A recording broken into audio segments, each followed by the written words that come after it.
अभी 1 साल भी नहीं हुआ था दोनों की शादी को कि दोनों में झगड़ा हो गया। किसी बात पर जरा सी अनबन हुई और दोनों के बीच बातचीत बंद हो गई। वैसे दोनों बराबर पढ़े लिखे, दोनों अपनी नौकरी में व्यस्त थे।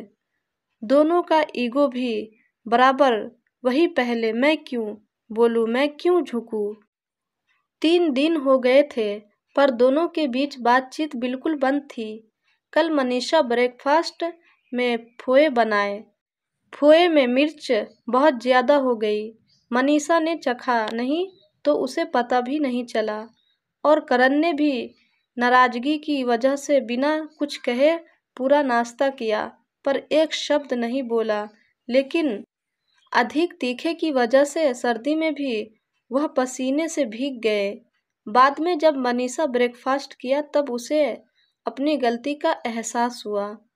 एक बार उसे लगा कि करण से सॉरी बोलना चाहिए, लेकिन फिर उसे अपनी फ्रेंड की सीख याद आ गई कि अगर तुम पहले झुकी तो फिर हमेशा तुम्हें ही झुकना पड़ेगा। और वह चुप रह गई। हालांकि उसे अंदर ही अंदर अपराध बोध हो रहा था। अगले दिन संडे था तो करण की नींद देर से खुली। घड़ी देखी तो 9 बज गए थे। उसने मनीषा की साइड देखा, वह अभी तक सो रही। वह तो रोज जल्दी उठकर योगा करती है, करण ने सोचा। खैर मुझे क्या। उसने किचन में जाकर अपने लिए नींबू पानी बनाया और न्यूज़पेपर लेकर बैठ गए।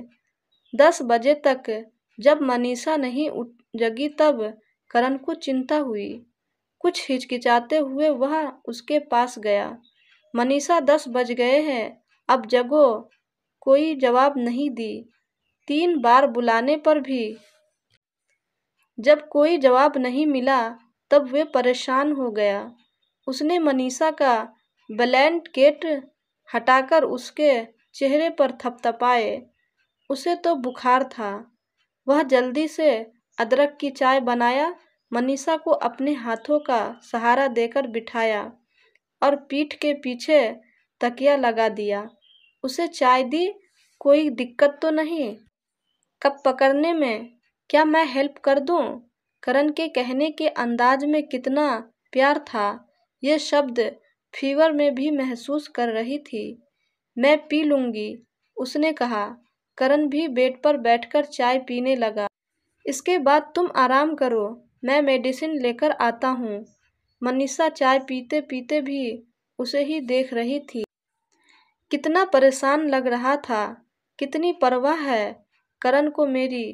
कहीं से भी नहीं लग रहा था कि 3 दिन से हम एक दूसरे से बात भी नहीं कर रहे और मैं इसे छोड़कर मायके जाने की सोच रही थी। कितनी गलत थी मैं। क्या हुआ?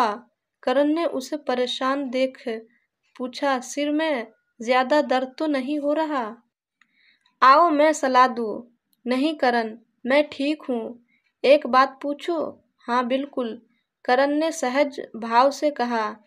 इतने दिन से मैं तुमसे बात भी नहीं कर रही थी और उस दिन ब्रेकफास्ट में मिर्च भी बहुत ज़्यादा थी। तुम बहुत परेशान हुए, फिर भी तुम मेरी इतनी केयर कर रहे हो, मेरे लिए इतना परेशान हो रहे हो।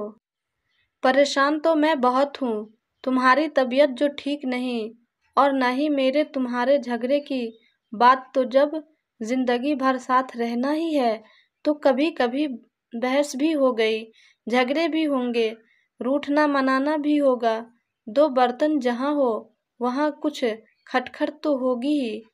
समझी कि नहीं मेरी जीवन संगिनी? सही कह रहे हो। कहते हुए मनीषा करण के गले लग गई। मन ही मन उसने अपने आप से वादा किया, अब कभी मेरे और करण के बीच ईगो नहीं आने दूं।